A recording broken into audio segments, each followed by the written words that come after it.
आज का ये एपिसोड शुरू करने से पहले एक छोटी सी बात। क्या आप भी अपना पॉडकास्ट बनाने की सोच रहे हैं? तो एंकर ट्राई कीजिए। ये पॉडकास्ट बनाने का सबसे आसान तरीका है। नंबर 1, ये फ्री है।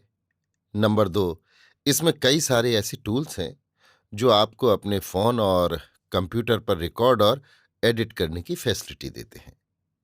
नंबर 3, आप अपने पॉडकास्ट को डिस्ट्रीब्यूट भी कर सकते हैं, जिससे इसे स्पॉटिफाई और दूसरे प्लेटफॉर्म पर सुना जा सके। तो डाउनलोड कीजिए फ्री एंकर ऐप या विजिट कीजिए anchor.fm पर अपना पॉडकास्ट स्टार्ट करने के लिए। ये तो थी एक छोटी सी जानकारी, और अब शुरू करते हैं एपिसोड का सिलसिला। तो आज के एपिसोड में लीजिए सुनिए आचार्य चतुर्सेन शास्त्री के लिखे उपन्यास वयम रक्षामः का 20वां भाग, तारकामय, मेरी यानी समीर गोस्वामी की आवाज में। ये 5वां देवासुर संग्राम तारकामय के नाम से प्रसिद्ध हुआ। पाठकों को स्मरण होगा कि भृगु के पौत्र और शुक्र के पुत्र महर्षि अत्रि थे, जो देवलोक में अति प्रतिष्ठित और प्रसिद्ध थे। उनके पुत्र का नाम चंद्र था। आज भी ईरान में चंद्र की पूजा होती है तथा वहां चांद्रवंश का ही प्रचार है। चंद्र ही वहां का राज्य चिन्ह है। ईरानी लोग रोजा या व्रत को सोम कहते हैं। संभवतः ये रोजा सोम चंद्रायण व्रत है। ईरान में सोमाआरा नगर, सोमस नदी और ग्रीस में सोमास द्वीप है। ये चंद्र की ही प्रतिष्ठा में है।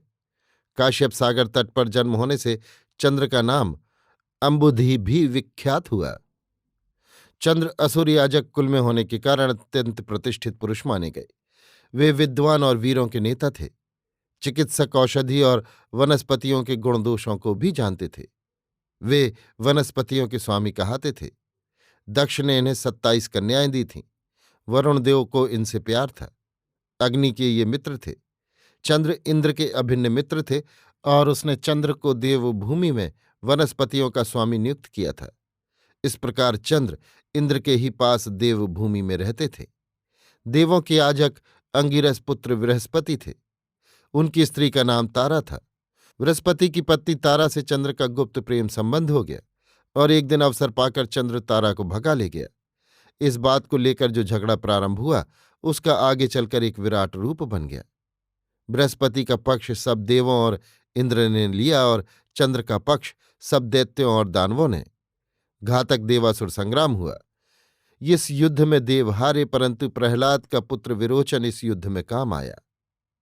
यही युद्ध 5वां तारकामय देवासुर संग्राम के नाम से प्रसिद्ध हुआ। अंत में संधि हुई। तारा बृहस्पति को लौटा दी गई, परंतु जब तारा वापस आई तो वो गर्भवती थी। आग्रहपूर्वक पूछने पर तारा ने स्वीकार किया कि गर्भ चंद्रमा का है। चंद्रमा ने तारा को लौटाते समय देवों से ये शर्त करा ली थी कि पुत्र का जन्म होने पर उसका पुत्र उसे लौटा दिया जाए।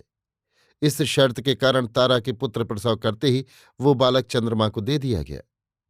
इस बालक का नाम बुध हुआ।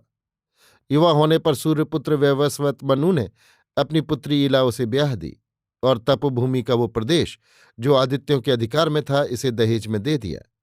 तब से ये प्रदेश इलावर्त कहाया, जिसे प्राचीन पर्शिया के इतिहास में एलम कहा गया है और जिसके कारण वरुण को पर्शियन इतिहास में इलोही अथवा इलाही के नाम से पुकारा गया। इला के नाम पर मात्र गोत्र के आधार पर ये वंश भी एल के नाम से प्रसिद्ध हुआ। तपोभूमि के अतिरिक्त ये असुर प्रदेश भी, जहां के अधिपतियों का याजक चंद्रकुल था, इलावर्त ही के नाम से विख्यात हुआ। इस प्रकार वो सारा असुर प्रदेश जो भारत के उत्तर पश्चिम में था तथा आधुनिक गिलगिट के समीप तक का भूभाग तथा एशियाई रूस का दक्षिण पश्चिम भाग और ईरान का पूर्वी भाग, समूचा ही इलावर्त देश के अंतर्गत था।